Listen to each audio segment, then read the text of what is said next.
علی صدری ویسر الامری واحلل عقدۃ من لسانی یفقہوا قولی. یہ بڑی زبردست آیت ہے جو میں جس سے اکثر اپنی تقریر شروع کرتا ہوں، اور یہ حضرت موسیٰ کی دعا ہے کہ اللہ تعالیٰ جو آپ تمام اساتذہ کرام کے لیے، جو ڈاکٹر ہیں، جو علم والے ہیں، جو علم پھیلانے والے ہیں، کہ بڑی زبردست دعا تھی کہ اللہ تعالیٰ میرا سینہ کھول، اس کو کشادہ کر، اور میرے اندر ایسی چیزیں ڈال اور مجھ میں ہمت عطا فرما کہ میں لوگوں کو اس تک پہنچا سکوں. اور اس کی وجہ سے حضرت ہارون کو پھر نبوت ملی. یہ ایک لمبی کہانی ہے.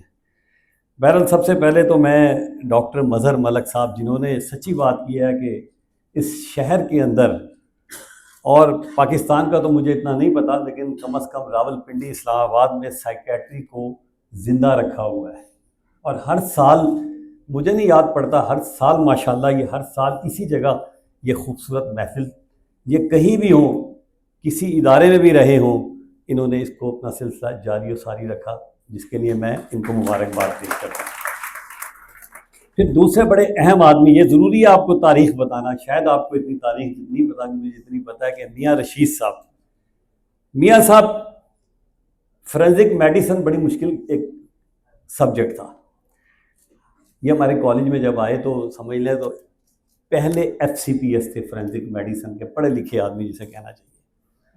اور ان کی بڑی ڈیمانڈ ہوتی تھی، کبھی کدھر، کبھی ان کو لاہور بلا لیا جاتا تھا، کبھی کدھر بلا لیا جاتا تھا.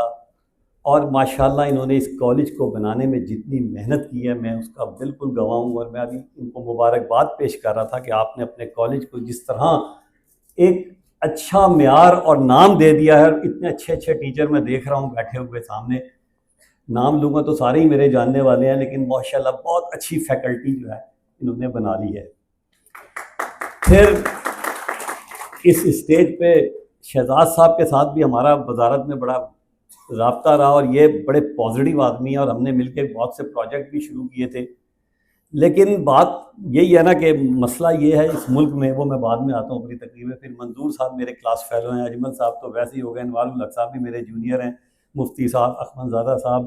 اور جو آج سب سے زیادہ مجھے چھیڑا وہ بخاری صاحب نے چھیڑ دیا. میں آرام سے بیٹھا ہوا تھا، لیکن کچھ باتیں ہماری اتنی خوبصورت ہو گئی. اور بعض بات ایسا ہوتا ہے کہ آپ بڑے عرصے کے بعد کسی شخص کو ملتے ہیں، لیکن ایسا لگتا ہے کہ بہت تھوڑے سے وقفے میں بہت قریب ہو گیا. تو بخاری صاحب کا، اور اوپر سے انہوں نے شعر پڑھ کے مجھے اور بھڑکا دیا، کیونکہ شاعری جو ہے نا، میں مددد صاحب کی جو تھی نا، مددد رانا صاحب کی شاعری کا تو پہلے ہی گرویدہ تھا، لیکن آج پتہ چلا کہ پوری سائیکیٹری جو ہے نا وہ شاعروں سے بھری پڑی ہے. تو سر وہ میں اتنی ساری تقریریں سننے کے بعد کبھی کبھی یہی کہتا ہوں کہ بدلنا ہے تو میں بدلو، نظام میں کشی بدلو. بدلنا ہے تو میں بدلو، نظام میں کشی بدلو، وگرنہ ساغر و مینا بدل جانے سے کیا ہوگا. کہ آپ کا سسٹم بدلنا ہے. آج میں سیاست میں گیا اور سیاست سے واپس آ گیا، کیونکہ میں جب سیاست میں گیا تو میں نے دیکھا کہ سیاست میں بت بنے ہوئے ہیں اور آپ نے ان کی پوجا کرنی ہے. اور میری ماں نے مجھے ایک آزاد جنم دیا تھا. میری والدہ انڈیا میں شہزادی تھی، اور یہاں آ کے انہوں نے ہمیں لنڈے کے کپڑے بھی پہنائے. اتنی قربانیاں تھی. میرے والد نے اس شہر میں ریڑھی لگائی. اور جب یہ سارا کچھ ہونے کے بعد میں نے سیاست میں قدم رکھا، تو پھر میں نے ایک فیصلہ کیا جب میں واپس آیا. اور وہ فیصلہ کیا کیا کہ میرا لیڈر وہ ہوگا پاکستان میں. بڑی سوچ سننے کی بات ہے، ناراض نہیں ہونا سر میری گفتگو سے، تھوڑی سی میری گفتگو بالکل مختلف ہوتی ہے. میرا لیڈر وہ ہوگا جو میں کہتا ہوں جو سرکاری میڈیکل کالج سے جس کا بیٹا MBBS کر کے دکھائے. نہیں ہے، ایک لیڈر نہیں ہے. یہ خود آپ کی چیف منسٹر چھوڑ کے بھاگ گئی تھی، اس کی کیا بات کر رہے ہیں آپ. تو میں نے کہا میرا لیڈر وہ ہوگا جو کسی سرکاری انجینئرنگ یونیورسٹی سے BSc انجینئرنگ کر کے نکلے گا. میرا لیڈر وہ ہوگا جو کسی دن ہیلتھ سروسز اکیڈمی یا سرکاری یونیورسٹی سے PhD کر کے نکلے گا. میرڈ اتنا سر، ان میں سے ایک بھی لیڈر ایسا نہیں ہے کہ جس کے بچے تعلیم یافتہ ہوں. میرا لیڈر وہ ہوگا جس کے بچے اس ملک میں رہیں گے، جس کی جائیدادیں اس ملک میں ہوں گی، جس کی دولتیں اس ملک میں ہوں گی، کیونکہ ہم نے یہ ملک بڑی قربانیوں سے حاصل کیا. میرے پورے خاندان کی ٹرین لٹ گئی تھی، قتل ہو گئی تھی.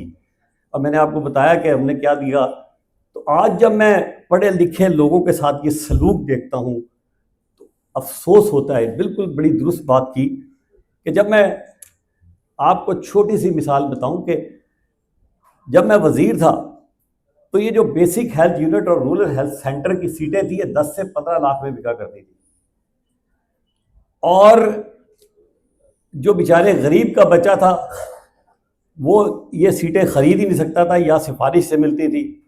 بہرحال وہ ہم نے یہ کیا کہ پتہ چلا 25 نمبر انٹرویو کے اس کے اندر جس پہ یہ سیٹیں بکتی ہیں وہ میں نے 5 نمبر کروا دیے تاکہ 95 نمبر پہ بچہ میرٹ پہ آئے تو پھر وہ کسی کا بچہ ہو. اور 1000 ہم نے اپوائنٹمنٹ کی، میں نے ایک بھی جس میں میں خود بھی نہیں کرا سکا کسی کو سفارش سے. تو میں نے کہا نا کہ بدلنا ہے تو میں بدلوں. اور یقین کیجئے ٹراما ڈاکٹروں کو اتنا ٹراما دیا جا رہا ہے، اتنا ڈی گریڈ کیا جا رہا ہے، اتنا ذلیل کیا جا رہا ہے، حالانکہ علم نے خون رگے جان دیا اور نہ مرا، علم نے زہر کا پیمانہ پیا اور نہ مرا. علم سقراط کی آواز ہے عیسیٰ کا لہو، علم سیارہ و گہوارہ و انجام و نمو. لیکن آج جو علم سے ٹکرائے گا مٹ جائے گا، وادی ابر کے قطروں کو ترس جائے گا. علم ایسی دولت ہے کہ یہ جو آپ کام کر رہے ہیں سر، یہ بہت بڑا کام ہو رہا ہے، یہ چھوٹا کام نہیں ہے. جو بات میں آپ کو بتانے جا رہا ہوں آپ کو کسی نے آج تک یہ بات بتائی نہیں ہوگی کہ کتنا بڑا ثواب ہے علم کا جو آپ کر رہے ہیں. خاص طور پر مظہر ملک صاحب، میاں صاحب یہاں، کیونکہ یہ اس کی آرگنائزر ہیں مین، کہ کسی نے حضرت رومی سے پوچھا کہ علم دینے کا کیا ثواب ہے، تو انہوں نے کہا کہ ایک یک زمانہ صحبت باولیا بہتر اد 100 سالہ طاعت بیریا، کہ 100 سال کی عبادت سے بہتر ہے کہ کسی کے علم والے کے ساتھ بیٹھ کے کوئی علم حاصل کر لیں. یا علم حاصل کرنے کا ثواب بتا رہا ہوں آپ کو. وہ شخص جو تھا جب اس نے یہ بات سنی تو وہ حضرت مولانا اشرف علی تھانوی جو دیوبند بنانے والے تھے ان کے پاس گیا. انہوں نے کہا حضور یہ بات کچھ سمجھ نہیں آتی کہ ایک شخص 100 سال تک عبادت کر رہا ہے اور ایک شخص علم جو ہے وہ تھوڑا سا حاصل کرتا ہے تو اسے اتنی. انہوں نے کہا یک زمانہ صحبت باولیا بہتر از 1,00,000 سال طاعت بیریا، 1,00,000 سال کی عبادت سے بہتر ہے کسی سے علم حاصل کرنا. آپ یہ سوچیں کہ علم حاصل کرنے پہ 1,00,000 سال کی عبادت بہتر ہے، تو جو علم دینے والا ہے اس کو کتنا ثواب ملے گا. تو بدقسمتی یہ ہے کہ اس نے کہا حضور یہ بات کچھ سمجھ نہیں آ رہی، مجھے کوئی دلیل سے بتائیں کہ 1,00,000 سال کیسے ہو سکتی ہے. تو انہوں نے کہا جو سورۃ کہف ہے اس کو قرآن پاک میں آپ پڑھیں کہ وہاں ایک جو وہ اللہ والے لوگ تھے، علم والے لوگ، وہ جب سو رہے تھے تو ان کی حفاظت ایک کتے نے کی، اور کتے کا قرآن پاک میں ذکر آ گیا. وہ جانور جو جسے ہم ناپاک جانور کہتے ہیں اس کا قرآن پاک میں آ گیا. اور کہیں کہیں تو ذکر ہے کہ قیامت کے روز وہ جنت میں بھی جائے گا، صرف اس لیے کہ وہ علم والوں کے ساتھ بیٹھ گیا.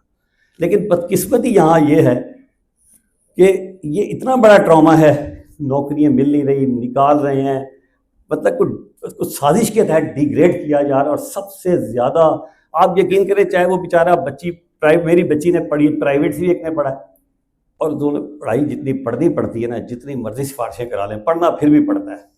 مطلب کوئی یہ سمجھتا ہے کہ یہ پرائیویٹ میں کم ہوتا ہے یا سرکار میں زیادہ ہوتا ہے، ایسا نہیں ہے. اور پھر اس نے جب آگے سے پوسٹ گریجویشن بھی کرنی ہوتی ہے، اور میری بچی نے کیا پرائیویٹ سے کرنے کے بعد پہلی باری میں ایف سی پی ایس ہیمیٹالوجی کر گئی. تو بات یہ ہے کہ یہاں ایک سازش کے تحت ہو رہا ہے. اور یہ ٹراما جو ہے نا، پھر ٹراما جب اس طرح کا ہوتا ہے تو پھر ڈاکٹر بھی ویسے ہی پیدا ہوں گے.